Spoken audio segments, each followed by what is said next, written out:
Imagine this. You were asked to do a photo shoot in school. You agree, and the next thing you know, you're on the global platform receiving a world title.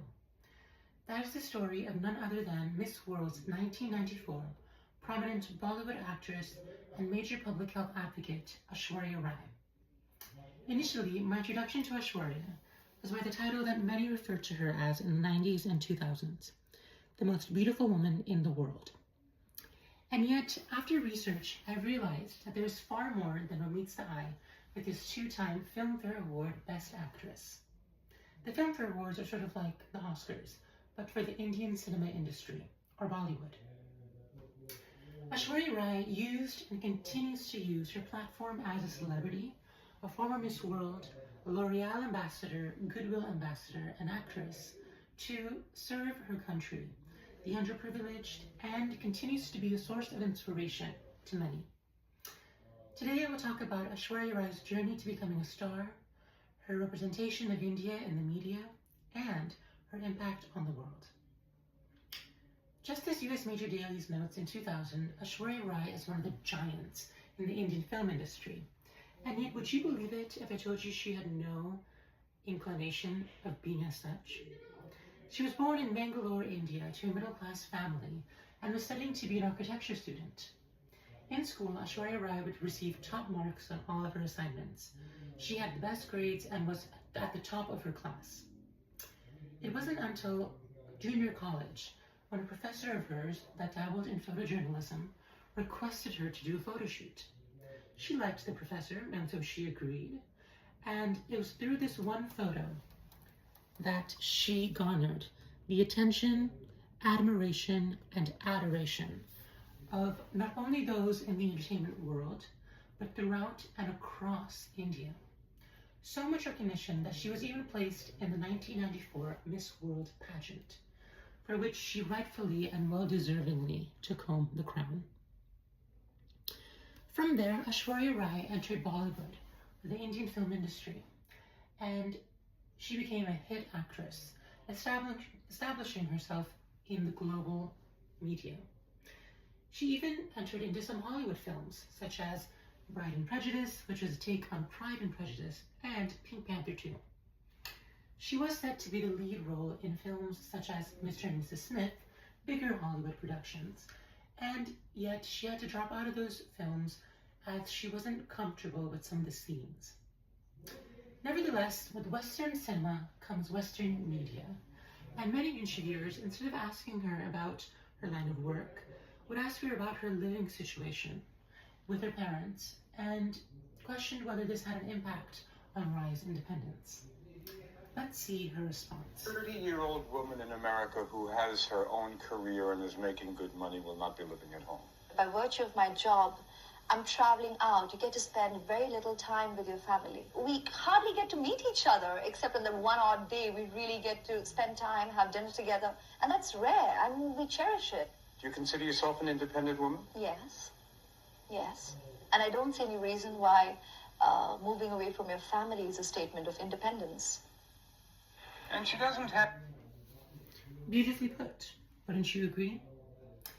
I want to talk about the way that Aishwarya Rai speaks a little bit now and a little bit more later, because according to a video by Film Ideas in 2011, Aishwarya Rai states that many people were surprised to see her speaking English so comfortably. They would ask her, "Are you really educated in India, or did you receive a foreign education?" To which she would respond, "Yes, I am educated in India, and English is not a language that is limited to the West. In fact, it's even a language that's officially recognized in India." And so with stereotypes and misconceptions such as these, that Aishwarya Rai was able to clear up using her presence in the global media. So now that I've discussed and shown that Aishwarya Rai's name should be down in the dictionary, right next to and synonymous with the phrase beauty with brains, I would like to talk about her work as a major humanitarian, serving some of the biggest causes globally. According to a New York Times magazine in 2004, Aishwarya Rai had over 17,000 websites dedicated to her. And this was in 2004, I can only imagine now. She even pledged to donate her eyes to an eye bank in India, Eyes of India, after she passes. And yet this isn't even the tip of the social iceberg when it comes to all of the social work for which she has dedicated her time. In 2009, Aishwarya Rai became the Goodwill Ambassador for Smile Train, a charity that helps children with cleft palates. In 2011, she was appointed the International Goodwill Ambassador to help eliminate new HIV infections in children. And as Ethnic News Watch states in 1994, she embarked on her Global Peace and Charity Tour with the organization of Miss World, helping children in various countries, various situations, providing various types and amounts of aid. This is her in 1994 on her Global Peace and Charity Tour, and she still works with the organization Smile Train up to date presently. This is in 2014, yet she's still currently working with that organization. In addition, however, to helping the lives of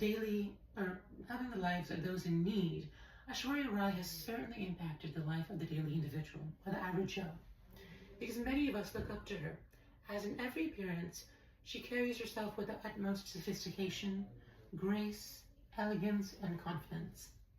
I used to be a very shy speaker, and yet it was by watching Aishwarya Rai's interviews, speeches, and appearances that I drew inspiration from her surrounding the art of communication. The elegance, the tone, the vocabulary, the sophistication, the confidence, and she has mastered all of those qualities. I mean, she is Miss World after all. So in conclusion, today I've talked about Aishwarya Rai's journey to becoming a star, her proud and positive representation of India, her country, and her impact on the world, not only in a global sense, but a personal one. Indeed, Aishwarya Rai's name will forever be tied to the title, the most beautiful woman in the world. And yet, if I may, I would like to edit the statement, because I'm sure that we can all agree she has graced us with her display of external beauty. And yet, Aishwarya Rai has also taught us the beauty of sophistication, the beauty of elegance, the beauty of holding a title not only for the fame, but to give back to others who need it. And perhaps most important and appreciated in this classroom, Aishwarya Rai has taught us the beauty of communication. Thank you.